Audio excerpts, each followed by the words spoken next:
everybody, Rob Nelson here. Today we're going to be answering a question I got recently about how do you get personality on your scientists, on your on-camera experts, people that you're interviewing in a documentary film. Oh! How is this relevant? Literally sucking up bugs. I mean, I love that. Big surprise, that's what makes a good producer and a director, and there's no simple formula that I can just tell you that you're going to be able to then emulate, but I'm going to walk you through my thought process. And really, to do justice to this whole thing, I think I have to give you a little bit of background on how I got this question. In particular, I was at the US Forest Service research station down in Athens, Georgia, and I was making a documentary about fire. And fire is really cool, right? And scientists that study fire are just like any other scientists. A lot of them are pretty cool themselves. Try not to talk too much about how fire is fun.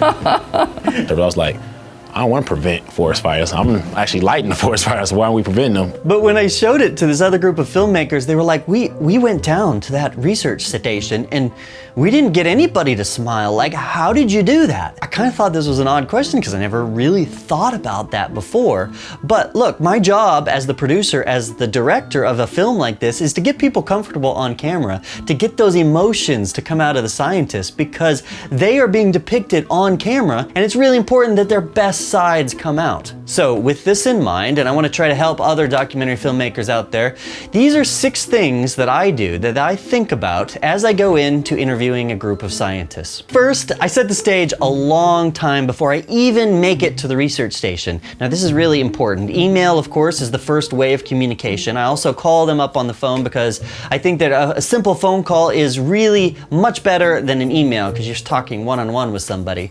And when I'm emailing, I also send them some links to my past work. Of course, this is really important, but the links that I send are also really important. I make sure that I have links that are showing scientists having fun, they're really light, maybe they show a lot of action. In part, I do a lot of films like this, but also I want to change their perception of what this whole process is going to be like. I don't want them to feel like it's a test, because it's not. Secondly, I try to have informal meetings as early on in the process as possible. It's really hard to get good reactions out of people if you don't know who they are. So I make a point of just going to the research station, walking around, getting to know people. What's really good is if you can go out to dinner with people. Burgers yesterday. No, it's fine. The third thing I do is I try to get them used to the idea of the camera rolling as early as possible. So sometimes this is actually during our little chit-chat sessions. I'll bring some GoPros with me, mount them in different places, and be like, hey, you guys don't mind if I film all of this, right? They're too weird about this. And people are a little bit uncomfortable with that thought process, but after a while they're just like, oh, okay, that's normal. That's just kind of comes with Rob. And eventually they're going to loosen up because you can't be stiff and uncomfortable all day.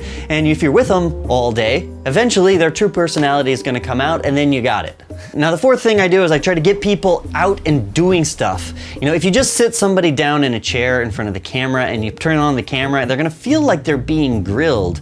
But if you get them out in the field, maybe you dress them up in their gear and they're actually having to assemble a fire can or something, then often they forget that the camera's rolling and they're just explaining what's happening. And that creates a more natural response, and that is what you want. The fifth thing is your personality.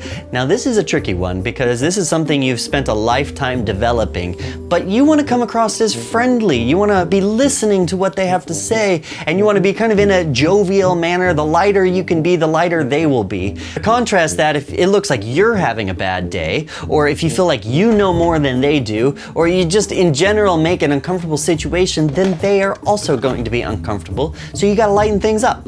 White squirrels! 6 relates to the last one a little bit, but it's smile.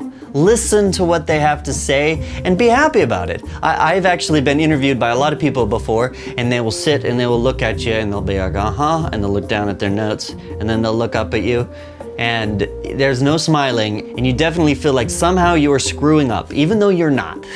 And so it's much better to have somebody who seems happy behind the camera. I hope that those 6 tips helped you. I have so many things that I want to tell you as new filmmakers, but it's really important for you to leave your comments below, leave your questions below. Let me know what it is that you are seeking to learn, because that's what I did with this question. I got one outside of the channel, and I thought you guys could learn from it as well, so I made this film. Also, maybe maybe you're interested in seeing the style of filmmaking that I discussed here. So I've got links to 2 videos that you can check out right here. Definitely let me know what you think. We'll see you next Tuesday.